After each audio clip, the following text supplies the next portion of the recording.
Hello, Baba Science. Good evening. Good evening. We finally have you. I finally got you here. Convinced you. Found you Yes. through the various contacts. Got me from the basketball court. So I wanted to talk about, or we wanted to talk about ancient medicine or medicine in general, more to do with traditional medicine, and how some things which were talked about 3,000 years ago plus. Yeah. Didn't get my hair done. So medicines that were done were 3,000 years ago. Medicine has developed over those 3,000 years. Okay, so we had Hippocrates who separated diseases from religious practices, gods causing, certain diseases. Obviously, I know you're not happy about Hippocrates doing that as a baba of all science. Yeah, exactly. But we had development, and then we had Galen who worked on top of his work, worked on animals, unfortunately, during those times that couldn't operate on people. He's a good friend of mine. You actually encouraged animal sacrifice, didn't you? No. The guys you're talking about, they were my good friends. They're all Yeah. friends of yours, Yeah, yeah? yeah, Okay, all in the same circle. Got the WhatsApp. Wronged in the same circle. Got their WhatsApp numbers. Okay, yeah. So medicine moved forward over time, right? But certain things stuck, and we just haven't been able to shake them off. And the reason why we want to talk about some of these things is because some of them can be potentially harmful if still practiced today. Some of them not having the effect they should do, but have no problem with them. So we just want to talk about the good things and the bad things, but more so the surprising things that people over thousands of years just haven't let go. And hopefully, Baba Science, you can clear some of these myths up. And Clear, and also, I realize when people sometimes talk to me about these myths, some of them are actually good. Yeah. We're going to talk about the good ones and the bad ones. So it's not just spending. Because some of them come from good places and the right places. For the time, that was the correct procedure. For the time. 3,000 years ago, we didn't have modern tools, So we used kind of herbs, certain things to make cocktails, and certain elements of them worked. Mojitos. which was good for the time, right? No issues there. But like I said, the fact that they're still continuing now, when we've dispelled some of those issues, is what we're going to address today. Yes, sir. So, before we get into this, just want to do. What's my qualifications? It wasn't your qualifications. It wasn't your qualifications. I think you represent all of science. Yes, all of science. You represent all of science. All of science, which is perfect. Which is why you're here. Yeah. Makes you so qualified. But I think Well, the internet, you don't need qualifications. So you've done this all before internet, the age of internet. this is my qualification. This is your qualification. It's your background in terms of how you came to be, I think, is an interesting story. From what I've heard, and the stories that float around, I think, in India on the mountains, was one stormy night, between two firm peaks, the ground split, and you were ejaculated onto us, and you were raised by 2 goats. 3. I heard 2. Okay, thank you for correcting me. Sorry, thank you. I apologize. 3 goats. 3 goats and a lion. Mountain lion. Mountain lion, Mountain lion. yeah. Sorry, mountain lion. Sorry. It's all here. Obviously not a lion. Mountain lion. And they parted this knowledge to you about modern medicine, or medicine at the time. Yeah. And sad to hear the lion ate the goats. Mountain lion. Mountain lion ate the goats. Yeah. So I'm sorry. Yes. But we just want to say, is that correct? That's what I've heard. Is that your? Yeah. Have you ever heard the whisper of a goat? No, I haven't. Have you tried listening to the whisper of a goat? I have not tried And to that's listen where to it. you've been going wrong, sir. The goats part is some amazing knowledge Yep. to you. So the background, I mean, I did hear this from an old Mountain lion. lady in the pind. Yeah. She did seem a bit high at the time, Yeah. but you know, Yeah. No, it's true. It's true. it's all true, right? It's true. Okay, Yeah. good. I'm glad we've got that. No one can say anything else but factual truth. It's in right. It's on video now. Exactly. So from 3,000 years from now, Yeah. there's no ambiguity of Mr. Baba Singh, right? We've got this on camera. I need to condition my beard. It's so itchy. All your travels. Yes. All your travels. Okay, let's get started. Let's go. So let's start with an easy one. This one's from mostly a mixture of traditional Chinese medicine and Indian traditional medicine, and it's golden milk. Also, well, basically, it's known as golden milk at the time, and it's. I thought you were going to say golden shower.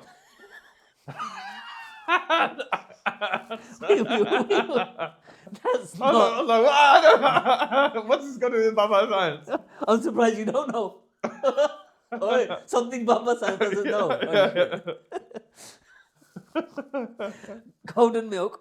It was a combination of turmeric and milk, and during times in history, it was used to treat swelling and certain issues and problems.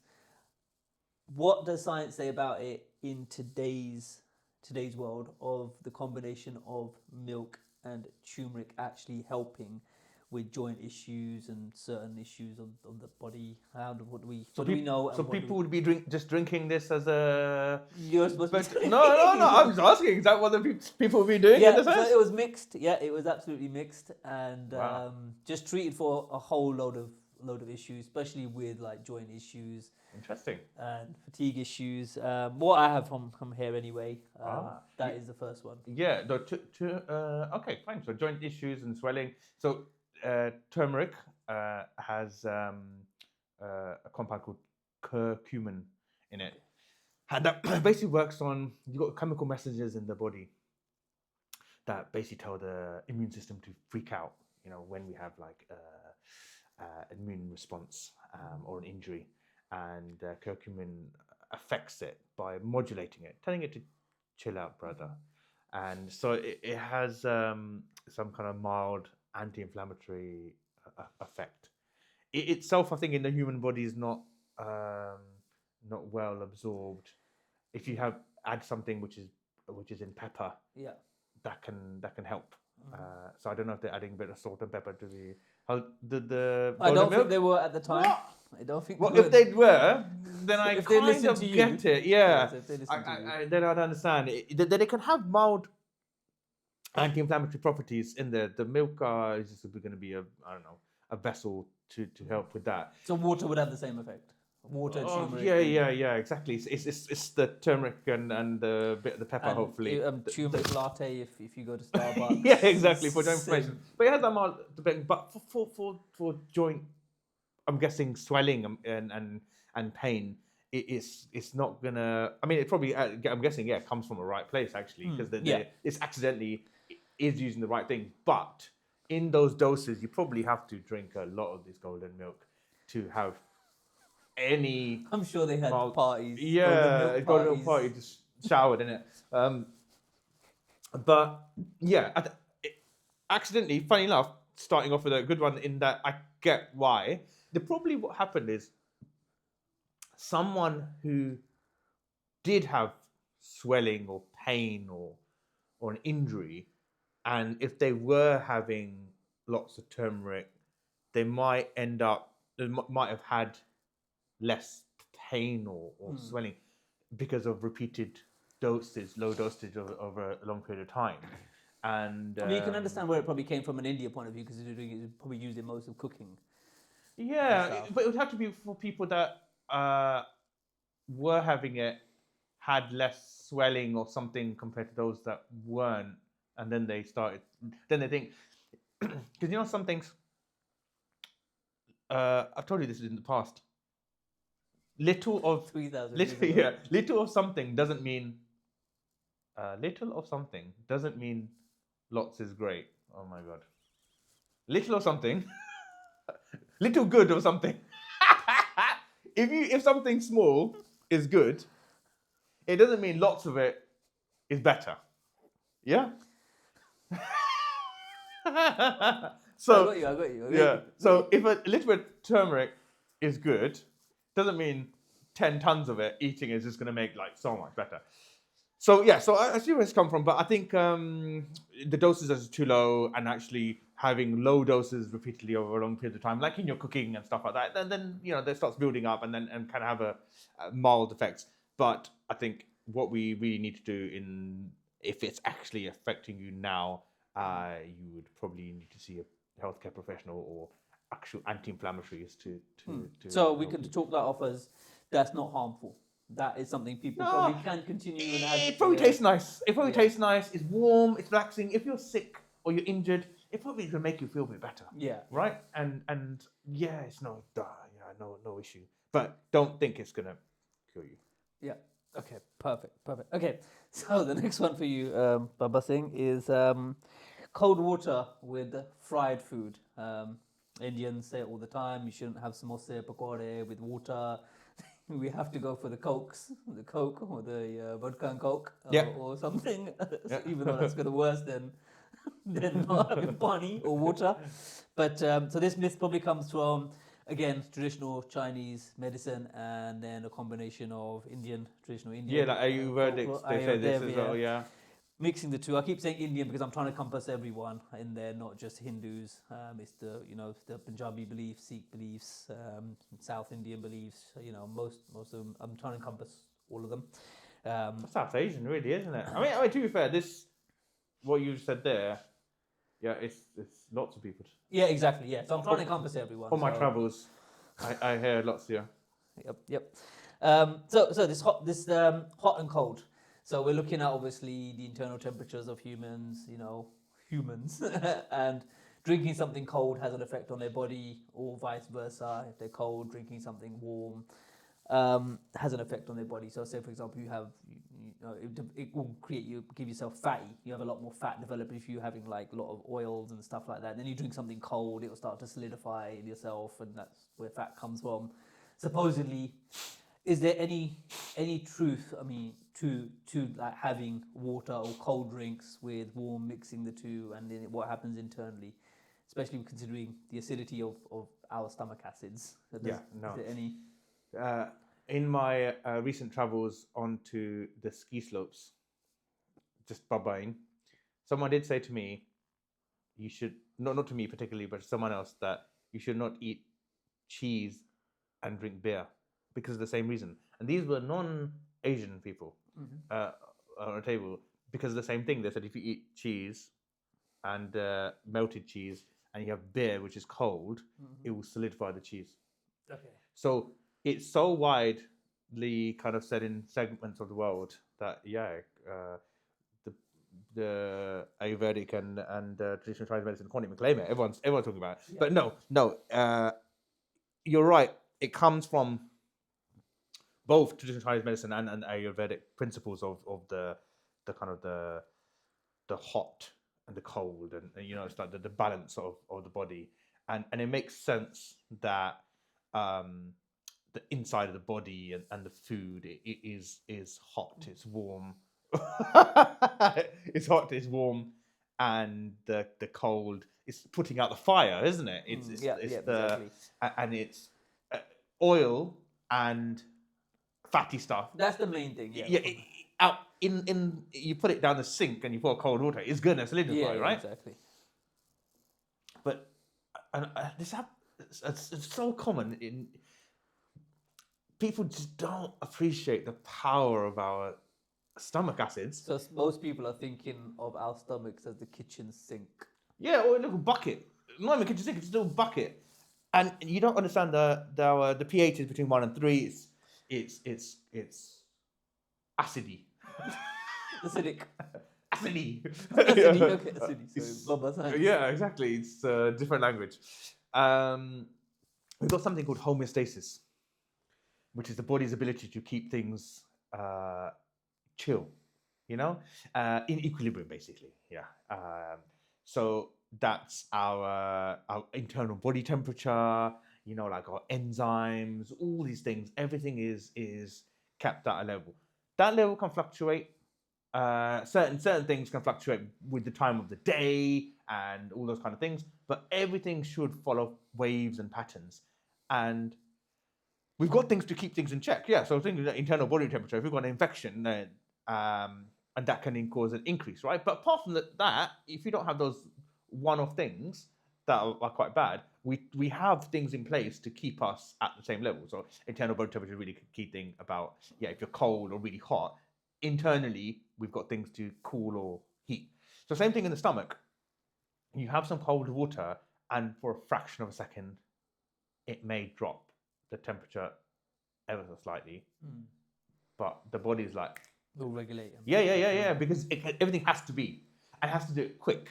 So if you think about it, we've got we're eating cold and hot and different changes all the time, and I think it's obviously it's born from certain principles, but actually it doesn't happen. You drink what you want to do. If you want to drink warm water, fine, do it. But by drinking cold water, it's not going to have that's a big one. effect. Every time someone's ill or has something wrong with them, it's always like drink warm water, don't drink cold water. I get that all the time still. Yeah, I mean, I get the fact that it's... I hate warm water, by the way. Yeah, you want to, yeah. I get that a warm anything in your throat can feel quite relaxing. Soothing, yeah.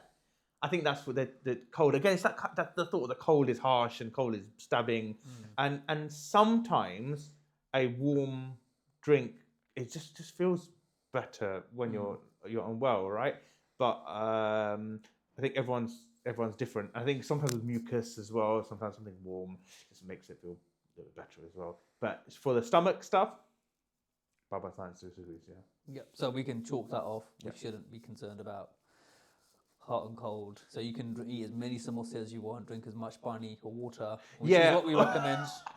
I think the thing is, what you actually have to think about is about the fat thing, is that the stuff that I do get is with fat. I think the issue is, like, if you're eating a lot of fatty food, is you've got to start thinking that it can cause issues in the stomach, where you got stuff like gastric emptying, and there's like a sphincter in the stomach, and other stuff in the stomach, which everyone can have slightly different rates, and that can cause issues. So I think they're individual, and I think lowering fatty foods sometimes for that person, right? I was going to say, stop the fatty food, oily food. It's like, oh, it's because I'm drinking the cold water, I'm getting all these kind of issues, or I'm having reflux or something like that. So no, maybe there is something else going on. Yeah.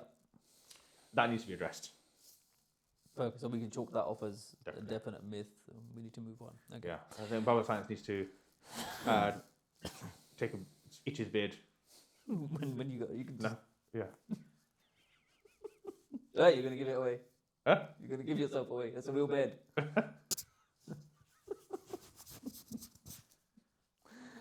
So itchy. Okay. Real man's bed that's supposed to be itchy for a little while. Yeah, I need to buy a new real one. We'll grow it. You're going to give yourself away. Oh, you're cutting this, right? Okay. Next one. We've got butter and oils on burns. Now, this one's quite an old one, going back quite far, even to believe, I could be wrong, but believe to ancient Egypt times. Egyptian times. I thought you were about to say, I can't believe it's not butter. yeah. Or maybe that's where they're going wrong. So we got burns being treated by oils or butters, protects them, soothes them, provides a layer of, I don't know, whatever they think was providing at the time from it being infected. I mean, I think Egyptians used to put... You said Egyptians, and the window opened. Yeah, we're going to watch The Mummy after this. I believe the Egyptians used to cover themselves with an open wound with a layer of honey, which I think is a better alternative than oils and fats at the time. But I think this is something that's still persisted now. Is that something people should be doing, putting butter on burns? It's a very interesting one. I wonder what they're doing. Getting a bit of anchor butter from the fridge and just rubbing it all over themselves. I'm gonna go from past experiences when I was a little boy. Did you do it as well? I didn't do it. I've seen it being done. No way. So I'm not gonna name no names, but someone getting burnt. Used to put a bit of butter on their burns. Interesting. So this is actually something that still happens and people believe in. I know for a fact.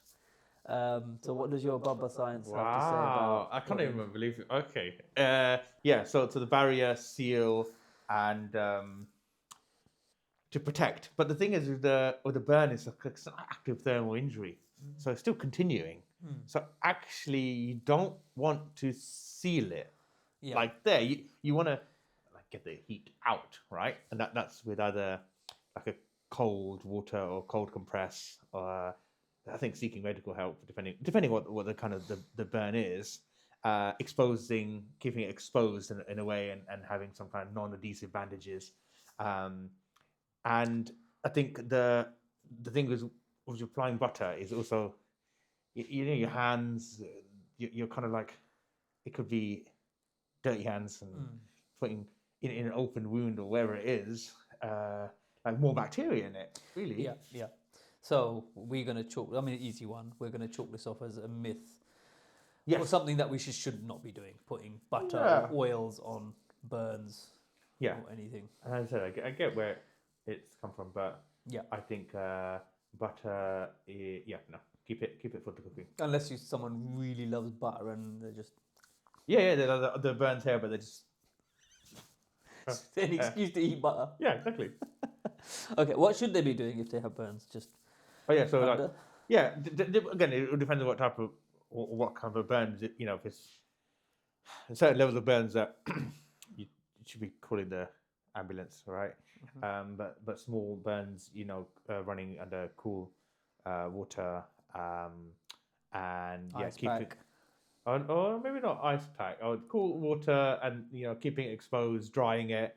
Again, depending on the type of or cold compress, drying it, and then like a non-adhesive bandage around it, and then getting it looked at, depending on the severity of it. But you don't really want to seal it in. You don't want to put anything sticky on it either. Okay, perfect. So let's move on to the next one. Now this is one that's quite common. A lot of people I know when they were younger were doing this. Putting warm air onto a tissue, so blowing into a tissue, and if you've got an eye injury, not a serious eye injury, so something that will make your eye water. Yeah, in Punjabi say path. Breathe into that and then sticking it on your... my mum used to do this to me. It's to feel nice. Yep. But so that, that's going back, like we're talking about, again, probably 1,000 years before, like... when you had it done to you. Yeah. yeah, exactly. We're going back quite old. I'm assuming certain things weren't available, or the knowledge, like cold compress, like you said, or do you get heat compress or something you can put over to soothe a certain area if it's been hurt, especially an eye injury, because it can be quite watery and go red. People in certain villages didn't have access to those kind of things, so the closest thing is blow on the tissue, dirty handkerchief. Yeah. The one they used to wipe their ass. Make sure it's nice and warm. Stick it on your face. But how dangerous are we talking about doing stuff like that, especially in today's world? Yeah, I think obviously, like, if it's warm air and the gentle touch, it can make things feel better, right? And heat, you know, can increase a bit of blood flow to the area. But for eyes, and as I said, I still remember this, and I don't know why. I must have like poked my eye or something. I remember Mum doing it, and I remember it feeling nice. But yeah, it's my beard needs so much more conditioning. So itchy. Got shampoo and conditioner. How do you deal with your beard? Not that it's years, 1,000 years of grooming. The cornea is very sensitive. Yep. Eyes are magic, and cornea is sensitive, and I think a couple of things. Right, one is like blowing hot air into a super sensitive structure. That actually, for most things, that is not actually going to help you at all anyway. you can actually cause more damage. You're blowing, your mouth is not the most sterile environment, I must say. It's just full of bacteria. Especially if someone's eating fish or. Just fish. I'm just picking fish.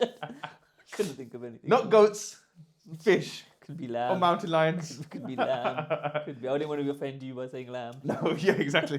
Oh wait, no, not lamb. Because of my kind of cousins. But the it's just your mouth is full of bacteria. I mean, many good bacteria. Yeah. Many good bacteria in our mouth. Also many bad. But yeah, you're blowing into an area which is not necessarily going to be helped. It can cause a bit more damage. It can cause like vasodilation in the eye as well. I don't see what benefit that would have. I would strongly go towards that. It has absolutely no benefit of blowing into. Yeah. Or haktua and Yeah. It essentially is air particles and water and moisture. Yeah. I would strongly recommend everybody stay away from, even if it's your own kid, do not go. Don't do it. Especially if it's not your own kid. No, exactly. I've seen so many uncles and aunties just cut that crab head chop. He'll feel better. Let me blow in your eye.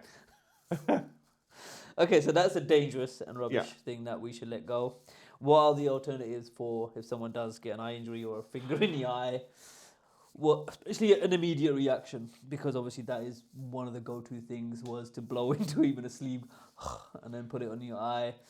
Yeah. What is the immediate solution as if it happens? I think depending on the type of injury, obviously anything super dangerous. I think it's the internet. No, you have to give the one end of the extreme, just because you can't give the simple answers, just in case someone has a really bad injury, right?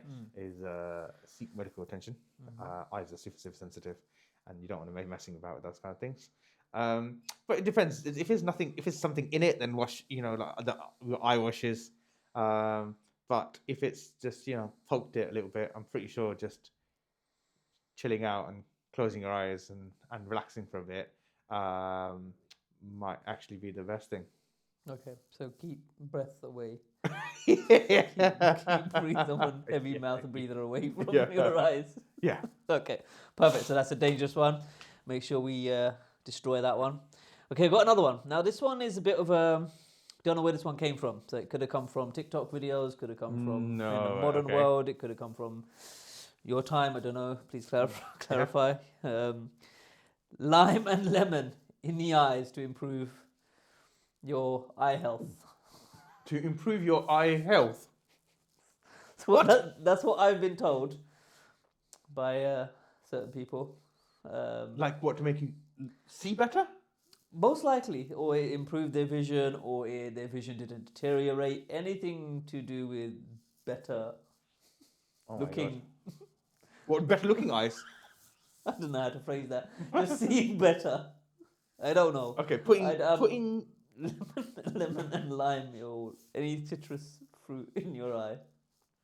Like the fruit, or the squeezing it in the eye? I don't know. I want to know. Who is telling you this? I don't watch them. Maybe putting a little, I don't know, squeezing a little bit in like you would eye drops. Okay, I don't care how they get it in the eye. I'm just saying, should they even be doing it? I don't care. Let's just... Like tequila. Oh no, yeah. Where have I seen people do that? This is quite a common one. Okay. Let's just... No. That's bad. That's very bad. There's no benefit at all. It's super dangerous. Citrus fruit, lemon and lime, their pH is low. It's acidic, and that can cause damage to all the eye. The cornea, as we talked about in the previous claims, is that it's super sensitive, but the whole eye. If you do it, that needs to be like stopped. Washed. Or don't do it, but stop that medieval practice. You need to wash all that lemon juice out. Okay. Again, this is quite a tricky one, because although I know firsthand people that have done this, what, the lemon juice? Yep. I couldn't find the origins of it. I could not find the origins of putting I don't even see what the. Oh, do you know what? Okay, fine. I'll tell you what. Well, I'm thinking like, why would anyone do that? Okay. Remember I was saying to you, a little bit of good. That doesn't mean a lot is great. Yeah. Lemons, lime. I mean, like vitamin C. You know. Yeah. Some say oranges, but also citrus fruit. Vitamin C, which we know is good. Antioxidants. It's actually good for lots of things. I'm assuming so. I'm giving them the benefit of doubt. If they haven't even thought like this, I have no idea why. But you just consume it. That's exactly what I'm thinking. Something that was supposed to be used for internal health has now become an external source of like healing. I wouldn't even say healing, but misguided healing. So if I put vitamin C on my skin externally, it's going to help improve certain things, and including it eventually getting to the eye. I mean, you can see it in shampoo ads where it says hair shampoo with added vitamin C or certain vitamins. I don't see how externally. No, exactly. Most of the hair repair, nail repair is done internally by consuming certain vitamins. Yeah, just consume it. Do you know which common food is one of the best for vitamin C? Kiwi? Yeah, just even better. No. Bell pepper. Bell pepper? Yeah, it's crazy. People don't think, but I think people always go to oranges. That's what I was going to say, but I read kiwi's better. So kiwi's better. Yeah, but I mean, orange is still great. Don't not eat oranges, but bell pepper is kick ass. It's great, isn't it? So if they put bell peppers on their eyes, yeah, it's because do you know? To be fair, putting a bell pepper on your eye would be better than putting a lemon. In your there you go. But don't do it. Don't do it. No. No, we're not saying that. I'm just saying it's if you're gonna. It's because you know iron. If you want to eat iron-rich foods, iron, certain types of sources of iron, when you're eating it, you know that it doesn't absorb as well. So if you consume it with vitamin C, absorption is improved. So a lot of times they say you sauteing some spinach, might as well add a bit of peppers in it. And that way you boost the iron absorption. Okay, so this is one we would strongly recommend people stop immediately. Yeah.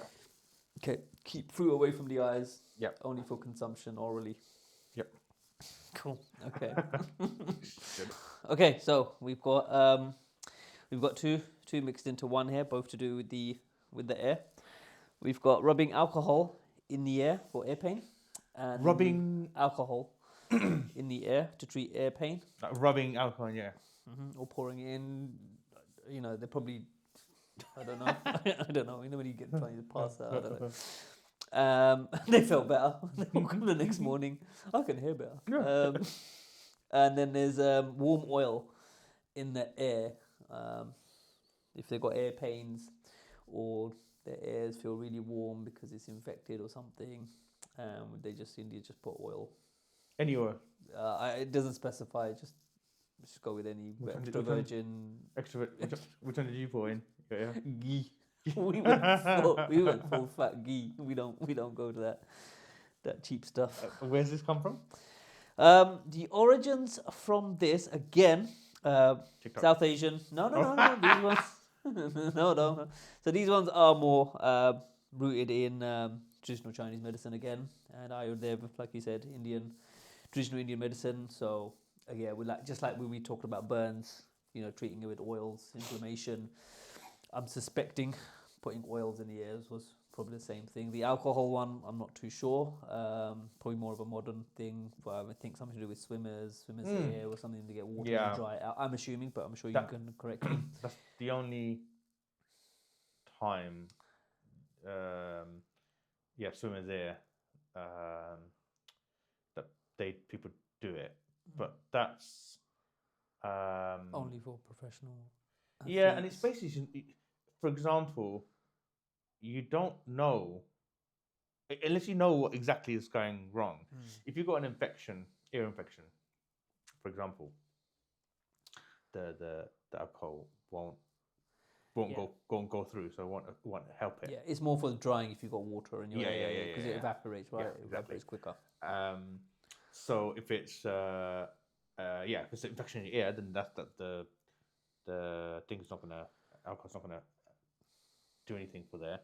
And also, if you've got like a perforated eardrum, you don't want to be pouring anything that's gonna, it's gonna go in, right, and that's gonna cause more problems. You don't want to be putting anything in here if you've got perforated eardrum. Also, if it's like irritated skin inside your ear, alcohol is gonna sting. Even like when you hand gel. Yeah, hand gel, and you've got like a cut or something like that. Have you ever rubbed it on it? Yep. And it's like painful, so that's gonna hurt. The oil, so you can use warm oil to soften earwax. Yeah. And if you get it from like over the counter, like pharmacies or something, it's like sterile. It's not like you fried some samosa and it's like poured it back in a bee or something and then pour that in your ear, which is You get stuff, all the bits, the paratha bits, samosa bits stuck in your ear. Yep. Sterile, so that can help. But that's for like earwax blockages, and that's if you know what that is. But same thing, if it's a perforated eardrum, that's going to be bad. Putting anything in there. If it's an infection, that can also then you're basically covering with oil, covering the surrounding tissue and making it worse, really, a little bit of a breeding ground. And no good. I think with ears, you don't want to mess about with. You can't see it, right? I don't know what it is, but I think Asian medicine, Indian medicine have a thing for like orifices and just sticking stuff in it, pouring shit in, like you can't see in it. And obviously, have you seen the things that the professionals, or the audiologists and doctors as well, also used to look in it's a little light and thing. We don't have that. If you try using a phone torch to look in your ear, I mean, you can't do it because have you ever tried to look in through a hole with the phone? It just doesn't work because you have to put the light right. Depends on the hole, but yeah, you have to put the light right in front of the hole, and then you're blocking the hole. So anyway, plumbing jobs is fine, yeah, exactly. You can stick oil through that. No, you shouldn't actually. Plumbing is good bad for your pipes. You dispose of it safely. But yeah, you can't see it, so you don't actually know what's wrong.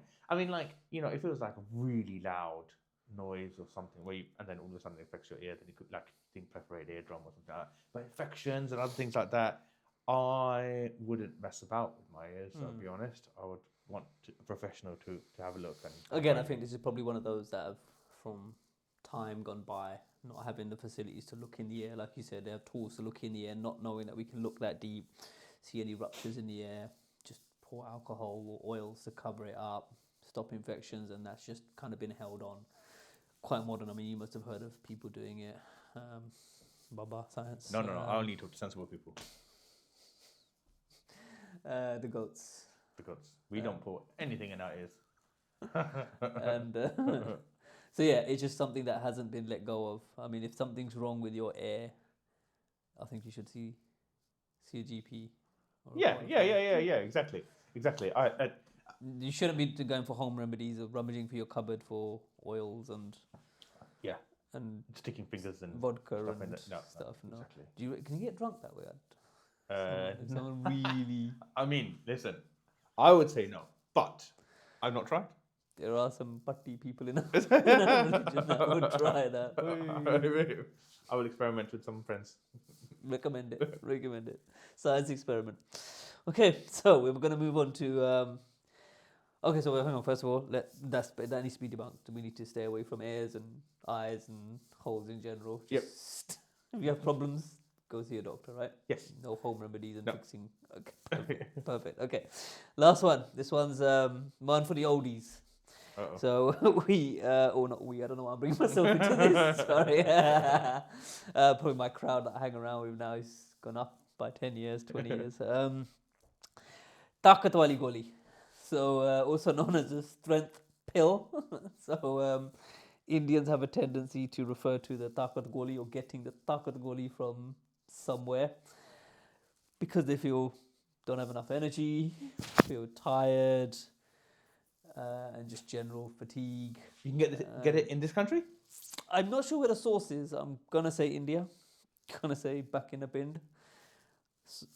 I don't know what's in it, but what I have heard and read on the internet, it's mostly a cocktail of Viagra Interesting. and filled with other stuff, and it's sold to people who need strength. As a herbal pill? Probably. Yep. Yeah. I haven't consumed it myself, obviously. Interesting. I mean, I've not heard of this Takat Goli, but I do know with kind You of haven't heard herbal of the Takat Goli? with herbal medicines, especially unregulated stuff like this, it can be dangerous. I mean, sometimes it can be just a mixture of herbs and relatively safe to consume. I'm guessing, but the thing is, you just don't know sometimes, right? But you can understand why they'd probably mix Viagra with something that's called Takat Goli. Yeah, or I'm guessing strength Goli, especially for the elderly. Yeah, because it makes you feel Wait. powerful. Yeah, but obviously, as you get older as well, yeah, there might be other medications that Viagra can interfere with. So you would need to know that, right? Yeah. So unless and then if you need Viagra, you could just get the Viagra, right? I don't think that this is more about getting Viagra. when people feel tired or they don't feel energy, most elderlies refer to it as the strength pill or the Takat Goli, not knowing that it's got Viagra in it, and they just want something to boost. That's very psychological, right? Then, isn't it? The way you think, Exactly, yeah, I feel... boost. So the circles I've been hanging around in, the way this Goli, this pill. Sorry, I keep saying Goli for English people pill. The way this pill has been advertised as a strength pill is when someone feels tired, when they don't have energy, they're fatigued, they can't wake up, they're in bed all day long. So we get this random stranger that's been recommended from a dog's cousin's mum's dad's goat's owner, who knows about a strength pill, Takat Goli, and he swears by it, and that will make their life so much easier, fill them with energy. I think that's... I don't know. Did it work for you? No? I have told everyone that's older than me in my family to stay away. Okay. Recommended them gym and some protein and some iron tablets and the good old vitamins.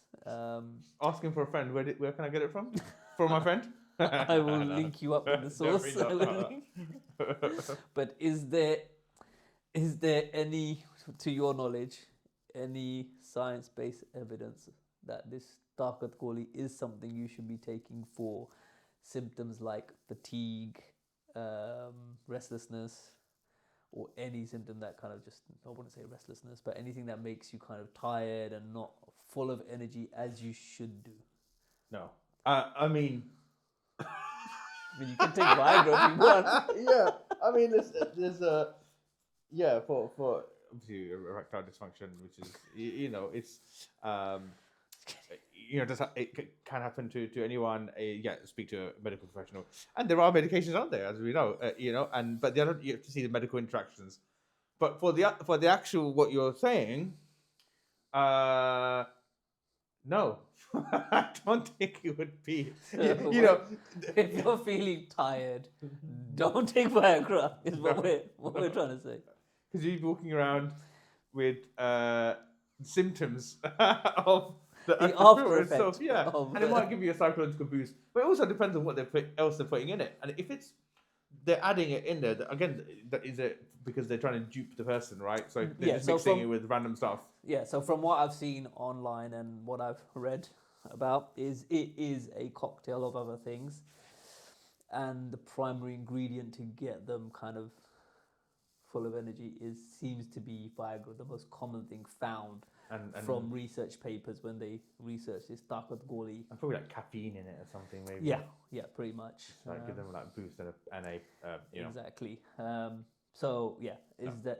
should they be staying away from these? Yeah, I think there's other supposed- things. I think the Baba Science world would be looking at why one is tired all the time, and looking at, there's the special pill called Good Night's Rest, and that consists of good sleep hygiene, the way you build up to Orally to- taken or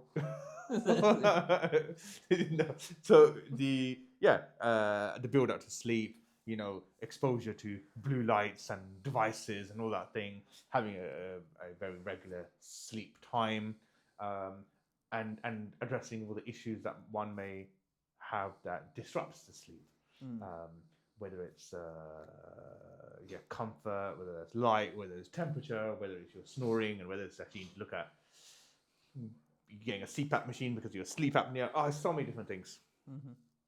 Exercise, nutrition, eating late, alcohol, caffeine after 2 p.m., all those kind of things. Address those things to not be tired first. It's And the then first Viagra. thing. Then talking go leave that doesn't work. But yes, no, jumping straight to that if you haven't addressed those things. And especially in our culture where we don't know what's in it or where it's coming from. Yeah, I've seen it in the past. Saying, "Oh, this uncle gave me this from Bend, who said it's really good for me." It was years ago. I remember an uncle said this, and I said, "What's in it?" And he was like, "Oh, I don't know, but the person's really good." And I was like, "How in the world?" Like, it was like a Pepsi bottle filled with this brown liquid. I would never trust a Pepsi bottle coming out of India to begin. Yeah, and so you take one lid.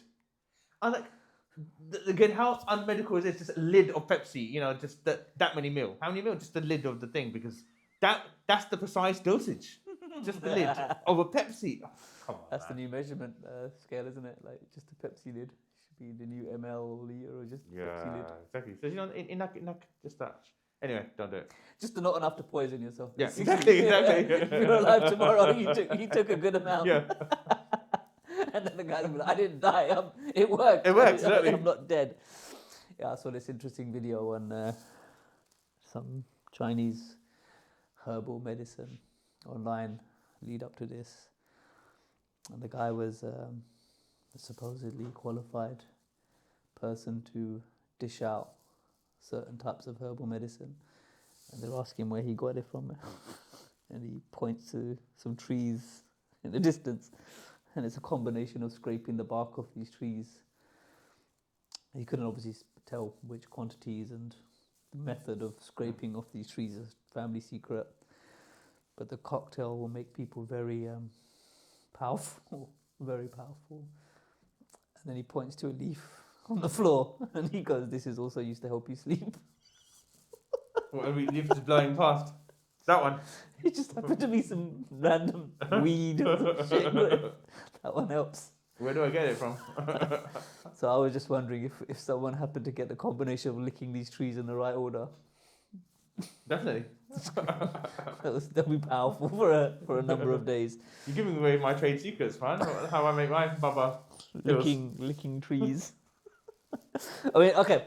So I think that wraps up for today's episode of Bamba Science. I think we've provided a lot of information, and we're going to get a lot of heat for I wouldn't say telling the truth, but exposing certain things which people shouldn't be doing, and hopefully it will change people's lives.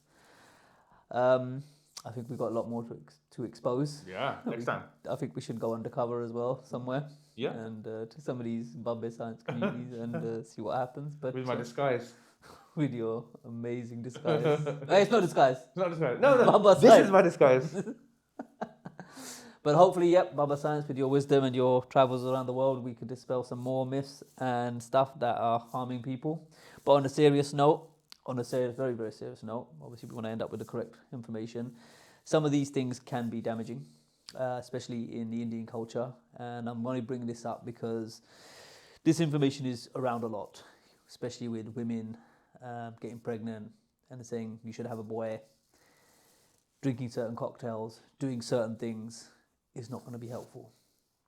And that can be very dangerous, especially for the woman.